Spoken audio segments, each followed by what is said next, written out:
Wright was not being completely forthcoming. All of the music we had, really he made happen. So don't applaud, because I know that's not church thing to do, but kiss him. Right on the lips.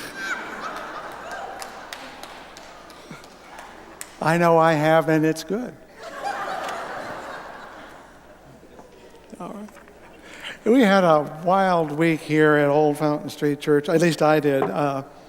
Partly it's because I had a lot to do. With Matthew out of town, and he was having a great time. And I told the early worship service, I'm glad he went to New Orleans with 19 kids, because if I went to New Orleans with 19 kids, we'd come back with one less person. Either I would have killed myself or killed one of them.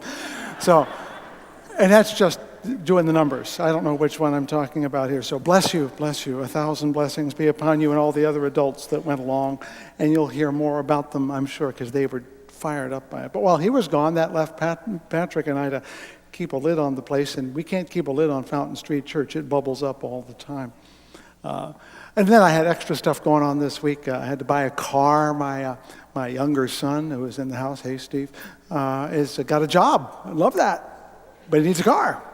And so we had to go buy a car. And then there were, then this week, the Grand Rapids Community College Black Student Union had a march on behalf of Trayvon Martin. And so I walked over and walked around with them. And then yesterday, Chaka's in the house. Hey, Chaka, how you doing?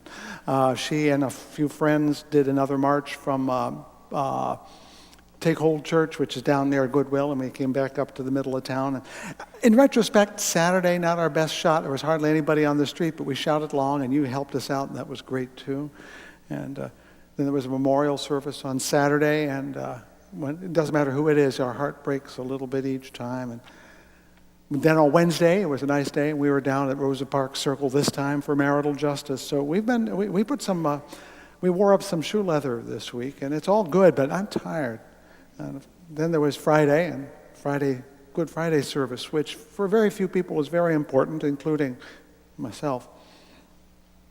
And now here I am, the most important Sunday of the year, and I have no idea whether this is going to be any good at all. Not a clue.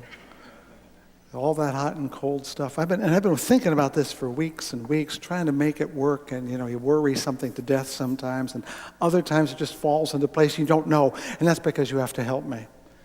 The reality is that there's a sermon in every head out there, not in here. It's the one that lands on you, and maybe a word will find a resting place that will give you a moment of hope or a chance to ponder. It is grateful, thank you, right, that the words we say make their way into interesting corners of the universe, and that's where they should grow, because I don't want us to be like a flower garden with all the little tulips standing up nice and tall, and even I like us to think more like ivy or poison ivy, creeping around. You never know when you're going to run into it, and then you're going to be scratching that itch for a long time. That's what we do here. We cause people to itch. I hope I cause you to itch a little bit. I know I do. So I'm asking for your help as I try to pull this sermon out of the stuff that's in my mind. And yes, I've written something down, but it's here in this moment that it happens. And it happens because you will it into being as much as me. So I want that these words of my mouth and the meditations of my heart call truth forth from your hearts and minds too. And that it all be found true in the light of the nameless one, in whom we all live and move and have our being. I'll try to preach now. I did the numbers. I got out my little calculator, and Jonathan Larson is right. 525,600 minutes is exactly a year. I wasn't going to take his word on it. I really did. 365 times 24. It all works out. And we have been exploring a lot of those minutes all the way through Lent. As we looked through the musical Rent, which, as some of you know, is a modern take on La Boheme, the opera and a book. And it's about all these people who live on the margins of society, people who are too poor, too artistic, too eccentric, too gay, too HIV positive, too melanin rich, as we might put it, to live in the centers of power and security, and their struggles with poverty and illness and derision would be very much familiar with the people Jesus hung out with when he was alive. We noticed that he didn't spend much time with the wealthy, at least not happily. and that most of the people that Jesus hung out with were, as even they say in the Bible, they were lepers and peasants and harlots. And I want you to look around and guess how many of those are in the house today. Not so many.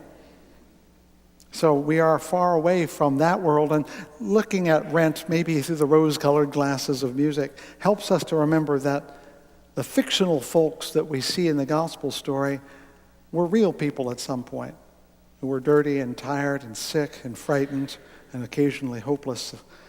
I want us to remember that the story was real before it became a story we all shared like a fairy tale, and that the dewy gloss of holiness had not yet attached to them.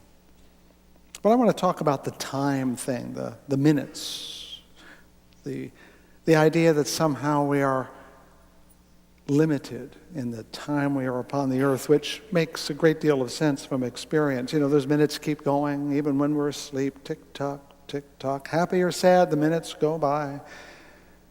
And if you remember Isaac Watts, a great old Protestant hymn writer, he wrote, paraphrasing him, Psalm 90, time like an ever-rolling stream bears all its sons away. And so that we will all be, shall we say, carried into death. I sometimes think we look at a clock as something like an existential egg timer. It starts ticking when we're born, and when it goes ding, we die. We have this sense of being limited, don't we? That there's only so much time, that we have limited time. And of course, the reality is the moment you're born, you have less ahead of you. You have less and less, you know. And while none of us knows for sure how much, quote, time we have, the reality is it's not getting longer. But then again, there's this whole Easter thing, which in essence says you get a do-over.